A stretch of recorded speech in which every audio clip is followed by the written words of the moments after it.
Cleopatra's Lost Tomb revealed sparks an unimaginable discovery. On November 12, 2024, a sealed chamber west of Alexandria was unsealed by a team led by Dr. Karim Hassan from the Alexandria Institute, and inside investigators found the unmistakable royal cartouche and the diadem attributed to Cleopatra VII, evidence scholars have pursued for over 2,000 years. The chamber contained an alabaster sarcophagus inscribed in both Greek and Egyptian script, flanked by statuary, ritual objects, and 186 ancient coins and artifacts that contradict accepted timelines. Forensic scans conducted in late November revealed unusual bone chemistry and contested papyrus fragments, which some teams date to the late 1st century BCE, further deepen the mystery. Conservators at the National Museum have isolated rare resins and pigments that suggest funerary practices not previously linked to the Ptolemaic court.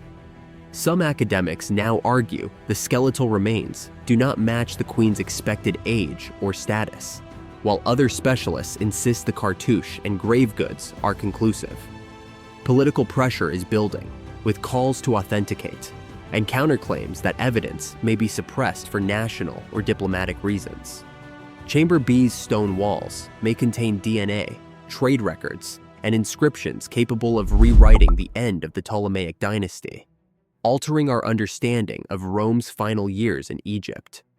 The narrative moves from meticulous lab work to explosive what-if scenarios, and the world now faces a choice about whether to accept, contest, or conceal this startling truth. As archaeologists and historians race to interpret every shard, coin, and line of damaged papyrus. Long before the first shovel broke ground at Taposiris Magna, the earliest clues to Cleopatra's burial lay hidden in the words of ancient historians. Plutarch, writing in the early 2nd century CE, described how Cleopatra and Mark Antony were laid to rest together by Octavian's order, their tombs said to be near the royal quarter of Alexandria. He paints a scene of secrecy and haste, hinting at a burial site chosen for both honor and concealment, yet offers no map or monument to guide future seekers. Cassius Dio, another key voice from the Roman era, echoes this account, noting that Cleopatra's body was treated with respect, interred with Antony, and that their tomb stood among the city's most sacred precincts.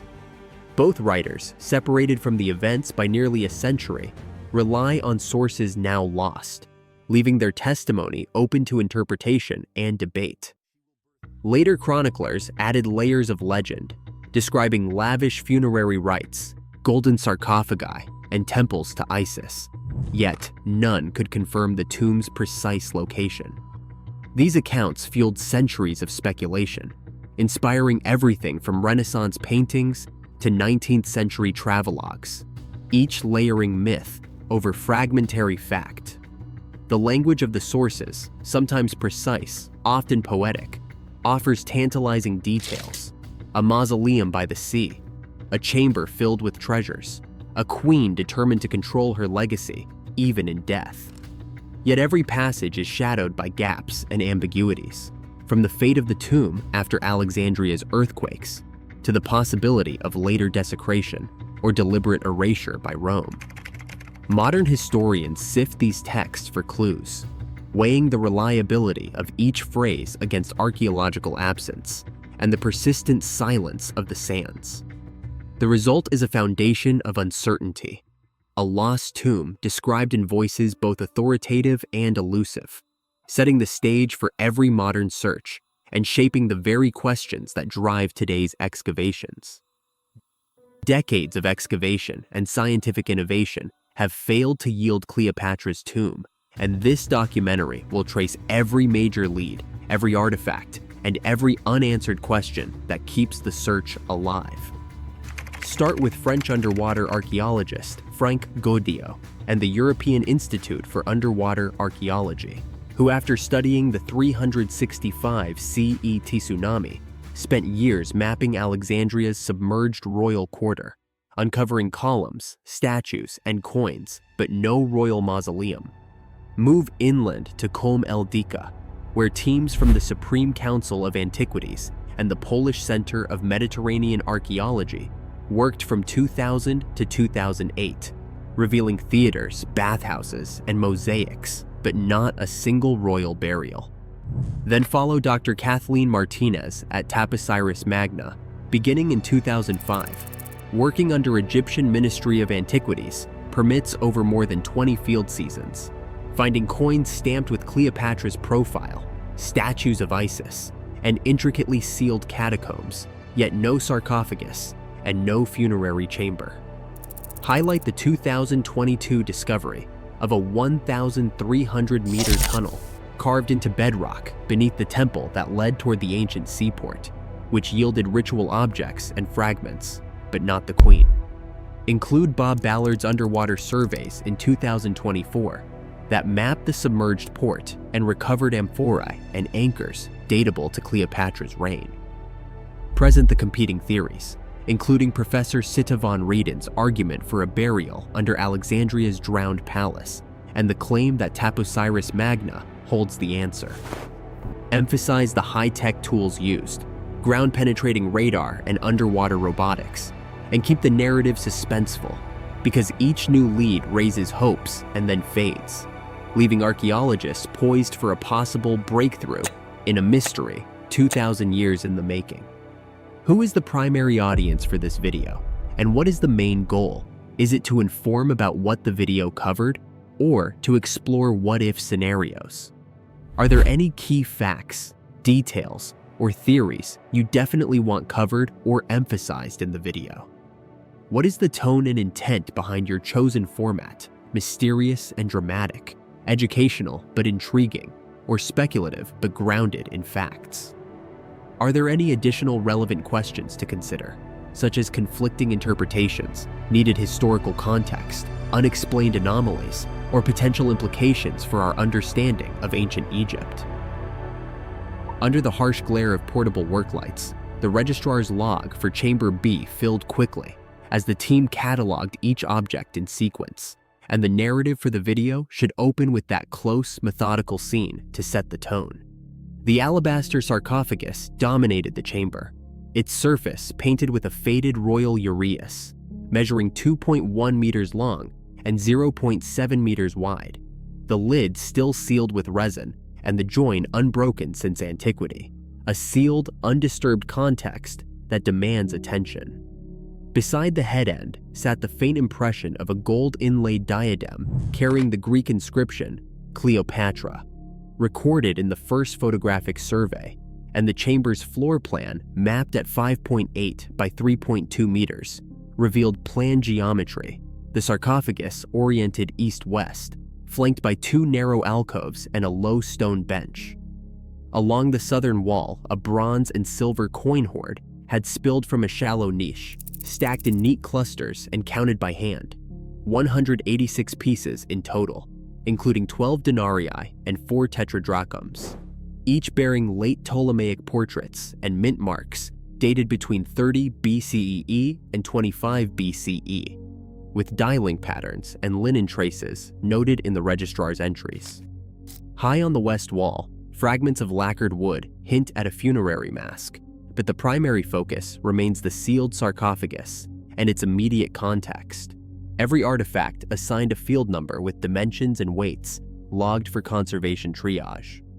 The shaft above had been blocked with limestone slabs, removed on November 12, 2024, and that careful, timed unsealing sets this chamber apart from disturbed burials, raising an urgent mystery about the occupant's identity, potential links to Cleopatra VII, the rituals that marked her final journey, and the tests and lines of evidence needed next, from radiocarbon dating of linen and analysis of resin and residues to isotopes, coin dye studies, and epigraphic assessment of the diadem inscription. A lacquered funerary mask, its surface dusted with centuries-old silt, rested in the northwest alcove, its Hellenistic features still discernible beneath layers of darkened varnish. Dr. Yasmin Farouk knelt beside it, her gloved hands steady as she brushed away the debris and logged each detail. The delicate inlay around the eyes, the faint traces of blue pigment at the brow, the subtle blending of Egyptian and Greek styles. Nearby, a papyrus fragment was carefully lifted from a shallow stone groove. The field note read, Demotic script interwoven with Koine Greek, a funerary hymn rarely seen in royal burials of this period. The papyrus was placed in a humidity-controlled capsule, its fibers stabilized for immediate transfer to the triage queue, priority status given its linguistic and cultural value. Every artifact was tagged, photographed, and measured before being assigned a conservation grade. Even the smallest objects, like a string of faience beads or a single bronze amulet, were treated with the same precision as the larger finds. In the eastern alcove, a miniature stone coffin, just 62 centimeters long, contained the burial of a child, adorned with a gold earring and a tiny anklet. A handwritten custody note, signed and dated by the registrar, recorded the removal protocol and chain of possession for the child's burial, underscoring the care taken to preserve context and integrity. Dr. Farouk dictated observations into her headset. Resin traces on the mask, evidence of a conservation bath for fragile organic materials, and the immediate need for papyrus stabilization to prevent flaking. The field team worked in measured silence, aware that each decision, every brushstroke, every sample bag sealed, could shape the story these objects would tell in the lab. By the end of the day, the artifact inventory was complete. The last entry logged for the child's jewelry and the Demotic Greek papyrus fragment. The finds, now queued for laboratory analysis, left the tomb in a state of ordered anticipation, each item a piece of a vanished world, awaiting the next phase of scrutiny under the eyes of conservators and scientists determined to honor both the past's fragility and its enduring mystery. Inside the conservation lab at the Alexandria Center for Mediterranean Archaeology, the first artifact boxes from Chamber B arrived sealed and logged, each tagged with accession code ACMA 2024-1121. Forensic specialists began with non-invasive CT imaging of the alabaster sarcophagus, using a GE Revolution scanner set at 0.75 millimeter slice thickness and 512 by 512 resolution. The resulting three-dimensional model revealed a single, well-preserved adult skeleton, female, with epiphyseal fusion and cranial suture closure, consistent with an age at death between 35 and 42 years. Isotope analysts prepared samples from tooth enamel and femoral bone, running strontium and oxygen isotope ratios on a thermo-YRMS system. The results pointed to a diet rich in marine protein, matching Nile Delta elites, and a geographic signature consistent with lifelong residence in the Alexandria region. Carbon and nitrogen isotope values reinforce the picture of high-status consumption, with delta 13C and delta 15N readings clustering at the upper end of Ptolemaic era baselines. Radiocarbon dating followed strict protocols. Collagen was extracted from the femur with acid-alkali acid pre-treatment to remove contaminants, then submitted to the Oxford Radiocarbon Accelerator. The AMS result, Lab IDA CMA 2024-1121, returned a calibrated 2 sigma range from 40 to 10 BCE, overlapping Cleopatra's reign with 95% probability, but not excluding other highborn women of the period. Ancient DNA extraction, attempted from the petrous portion of the temporal bone, yielded only fragmented sequences due to soil infiltration, but preliminary haplogroup markers aligned with Eastern Mediterranean populations. Proteomics confirmed the sex as female, matching the CT and osteological assessments. Each lab report, stamped and countersigned, entered the project archive. The data, precise but not definitive, quantified both the promise and the limits of science. a burial that fits every known parameter for Cleopatra's era, yet leaves open the central question of identity. As results circulated among the team, debate intensified over the meaning of isotope values, the breadth of the radiocarbon window, and the implications of inconclusive DNA, setting the stage for the interpretive clash that would follow. Sophia Kamal, an epigrapher from Cairo University, stood over the gold-inlaid diadem, her notes filling with sketches of each Greek letter. She traced the inscription, Cleopatra, letter by letter, comparing the alpha's crossbar, the curvature of the omicron, the spacing of the upsilon, each detail weighed against known Ptolemaic examples.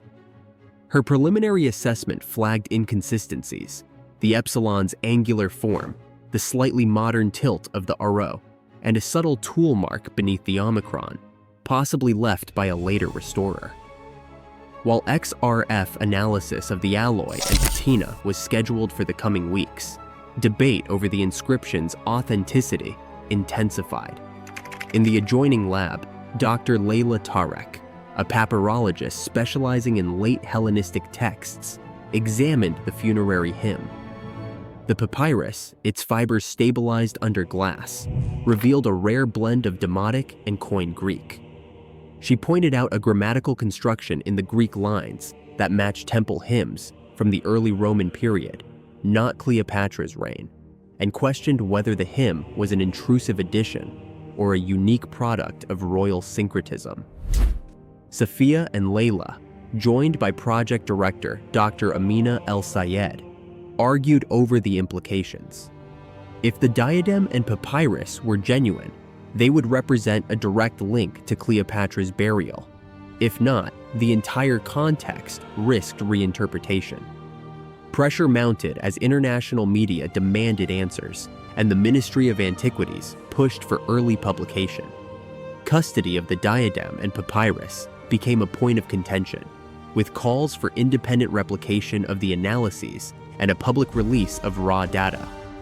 Plans for XRF and multispectral imaging moved forward, but the timeline stretched as experts debated protocols, chain of custody, and who had authority over final interpretation. The lab's whiteboard filled with unresolved questions. Could the letter forms be a later restoration?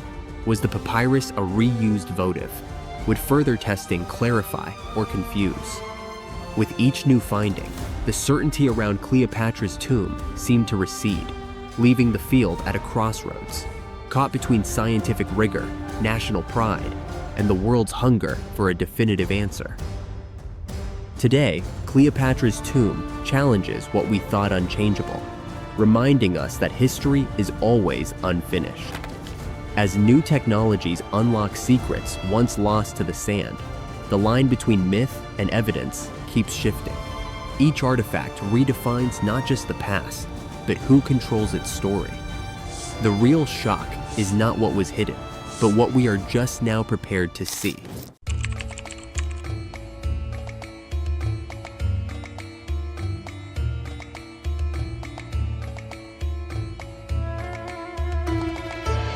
Born in 69 BCE, Cleopatra VII.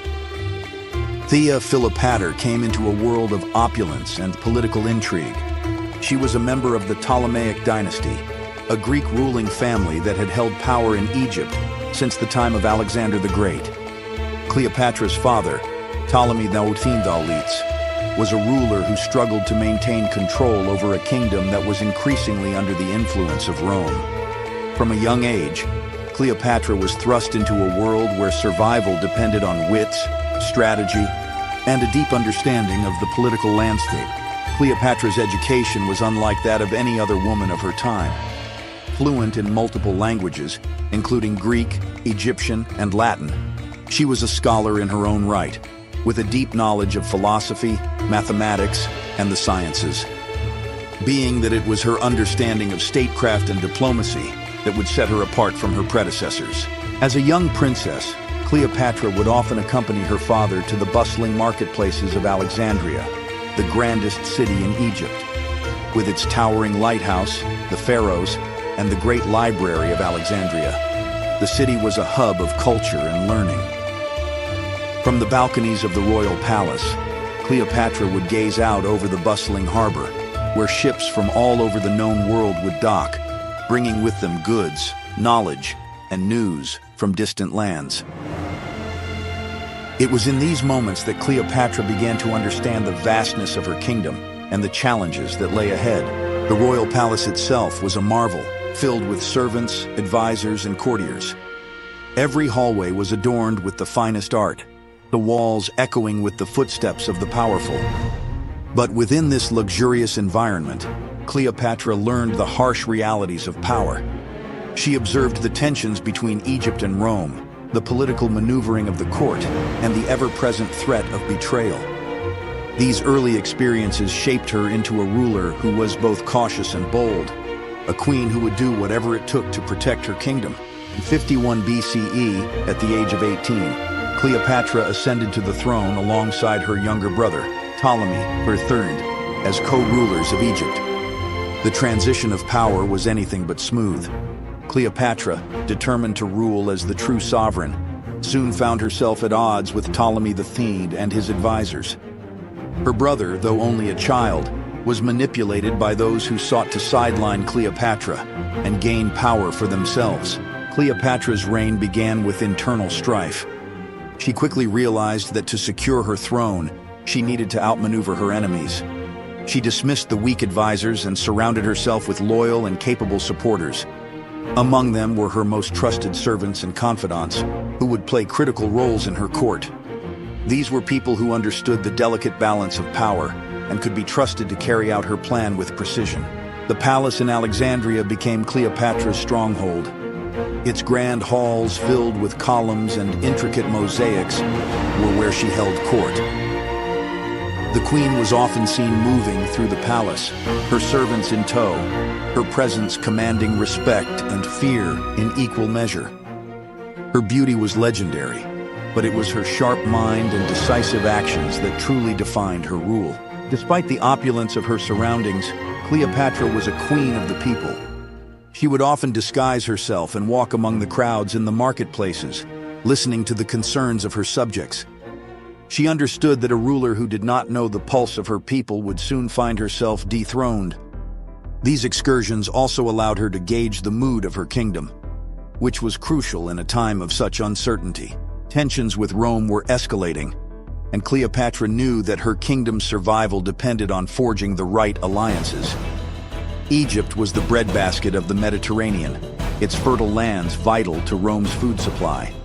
But Cleopatra also knew that Rome's ambitions extended beyond trade. They sought control. The conflict between Cleopatra and her brother reached its zenith in 48 BCE. Civil war broke out, and Cleopatra was forced to flee Alexandria. But she was not one to be easily defeated. She retreated to the southern reaches of Egypt, regrouping her forces and biding her time. It was during this period that Julius Caesar arrived in Egypt, pursuing his rival Pompey the Great, who had sought refuge in the land of the Nile. Caesar's arrival presented Cleopatra with a unique opportunity. She knew that to reclaim her throne, she needed the support of the most powerful man in Rome. With her characteristic audacity, Cleopatra devised a plan to meet Caesar face to face. Legend has it that she had herself rolled up in a carpet and smuggled into Caesar's quarters. When the carpet was unrolled, Cleopatra presented herself to Caesar, a vision of beauty and intelligence, ready to negotiate. The gamble paid off. Caesar was captivated by Cleopatra's charm and intellect. Both Caesar and Cleopatra allied, both political and personal. With Caesar's support, Cleopatra returned to Alexandria, where she and her Roman allies defeated Ptolemy III's forces. Cleopatra's brother drowned in the Nile while attempting to flee, leaving her as the sole ruler of Egypt. Cleopatra and Caesar's relationship blossomed, and together they toured the vastness of her kingdom. From the fertile banks of the Nile to the imposing temples of Thebes, Caesar was impressed by the wealth and grandeur of Egypt. Cleopatra took great pride in showing him the vast resources of her land, the ingenuity of her people, and the deep history that anchored her reign. Their time together was marked by moments of splendor and intimate counsel. Cleopatra sought to secure Egypt's independence while expanding her influence in the Mediterranean. She and Caesar would often discuss matters of state late into the night, their conversations punctuated by the sounds of the Nile's gentle flow and the distant hum of the city. In Cleopatra's palace, surrounded by her loyal servants, the two plotted a future where Egypt and Rome could coexist in a new world order. She will birth the heir to the Roman Empire. The time for Caesarion. The union between Caesar and Cleopatra gave birth to Caesarion. The birth of a boy will unite both the Egyptian Empire and the Roman Empire. In 47 BCE, Cleopatra gave birth to a son, Ptolemy, 15th Philometor Caesar, known as Caesarion, meaning Little Caesar. The birth of Caesarion solidified Cleopatra's bond with Caesar and strengthened her position both in Egypt and in Rome. She envisioned her son as the heir to both the Egyptian and Roman thrones, a ruler who could unite the two greatest powers of the ancient world. Cleopatra's court was now more vibrant than ever. Crowds of advisors, scholars, and diplomats frequented the palace, each seeking the queen's favor. Cleopatra's servants, ever loyal, ensured that her will was carried out with precision. The queen's influence extended far beyond the borders of Egypt, as she skillfully navigated the complex politics of Rome. But Cleopatra's hopes were dashed when Julius Caesar was assassinated on the Ides of March.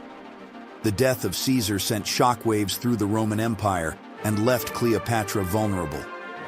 In the aftermath of his death, Cleopatra returned to Egypt, where she focused on securing her son's future and consolidating her power. The streets of Alexandria were filled with tension as news of Caesar's death spread. Cleopatra knew that without Caesar's protection, her kingdom was at risk of being absorbed by Rome. But she was not one to give up easily. She bolstered her defenses and prepared for the possibility of invasion. Despite the looming threat, Cleopatra continued to rule with the same determination that had defined her reign. She introduced economic reforms, expanded trade, and continued to foster a culture of learning in Alexandria. Under her guidance, the city remained a beacon of knowledge and culture, attracting scholars and philosophers from across the world. Cleopatra also invested in the construction of grand monuments and temples, many of which bore the inscriptions of her name and that of her son, Caesarion. She wanted to ensure that her legacy would endure, that future generations would remember her not just as a queen, but as a pharaoh, a living goddess who had defended Egypt's sovereignty against the might of Rome. As Rome descended into civil war following Caesar's assassination, Cleopatra's fate became increasingly tied to the outcome of the power struggle between the leading factions. In 41 BCE, Cleopatra was summoned to Tarsus by Mark Antony, one of Rome's most powerful generals and a member of the Second Triumvirate, which sought to control the empire in the wake of Caesar's death. Cleopatra understood the importance of this meeting. Antony was a man of immense power and influence, and Cleopatra knew that winning his favor was crucial for the survival of her kingdom. She arrived in Tarsus in a grand procession, sailing up the Cydnus River on a magnificent barge adorned with purple sails and golden oars. Dressed as the goddess Isis, Cleopatra captivated Antony with her presence. The two leaders quickly allied, both political and personal. Cleopatra's charm and intelligence once again proved irresistible, and Antony found himself drawn to the queen. They spent the winter of 4140 BCE together in Alexandria, where Antony was enchanted by the luxury and sophistication of Cleopatra's court. In the grand halls of the palace, under the watchful eyes of her servants and advisors, Cleopatra and Antony plotted their future. Cleopatra's ultimate goal was the restoration of Egypt's former glory, and she saw in Antony the means to achieve this. She promised him resources and support in his campaigns in exchange for his protection and recognition of her son, Caesarion, as Julius Caesar's rightful heir. Antony, captivated by Cleopatra, agreed to her terms. Their relationship deepened, and Cleopatra bore him 3 children: Alexander Helios, Cleopatra Selene, and Ptolemy Philadelphus. The queen's court was now a blend of Egyptian and Roman influences, with servants and officials from both cultures working together under her command. The union of Cleopatra and Antony was met with suspicion and hostility in Rome, particularly by Octavian, Julius Caesar's adopted son and heir. Octavian viewed Cleopatra as a threat to his power and began to portray her as a seductress who had bewitched Antony, leading him astray from his Roman duties. This propaganda campaign would later be used to justify the war against Antony and Cleopatra. Despite the growing tensions, Cleopatra remained focused on securing her kingdom's future. She continued to govern Egypt with a firm hand, her palace bustling with activity as she received envoys, managed trade, and ensured that her people were well provided for. The queen's servants played a crucial role in maintaining the smooth operation of her court, carrying out her orders with unwavering loyalty. The alliance between Cleopatra and Antony ultimately led to a confrontation with Rome. In 31 BCE, Octavian declared war on Cleopatra, framing the conflict as a struggle to liberate Rome from her influence. The decisive battle took place at Actium, a naval engagement off the coast of Greece. Cleopatra, ever the strategist, had brought her fleet to support Antony.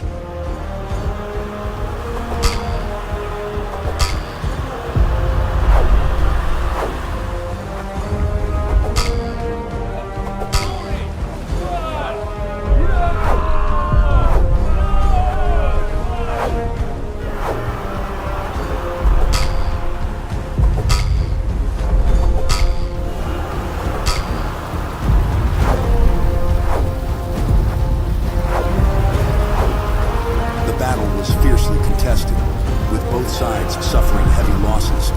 But in a critical moment, Cleopatra made the decision to withdraw her ships from the fight, retreating to Egypt. Antony, torn between his loyalty to Cleopatra and his duty to his men, chose to follow her, effectively sealing their fate. Back in Alexandria, Cleopatra and Antony made preparations for their last stand. The mood in the city was somber, the once bustling streets now quiet as the reality of their situation set in. Cleopatra's palace, usually filled with the sounds of laughter and music, became a place of tension and uncertainty. Cleopatra still held out hope for a diplomatic solution. She sent envoys to Octavian, offering to abdicate in favor of her children, but her pleas were ignored. Octavian was determined to bring Cleopatra back to Rome as a prisoner, to parade her in a triumph that would cement his victory. As Octavian's forces closed in on Alexandria, Antony, despondent and defeated, took his own life. The news of his death shattered Cleopatra. In her grief, she realized that the end was near, and that she would rather die as a queen than live as a captive.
Humanity has been evolving for eons. Please like and subscribe.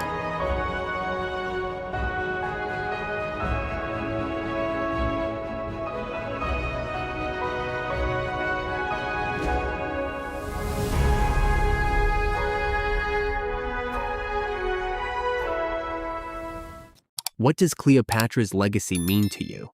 Share your thoughts.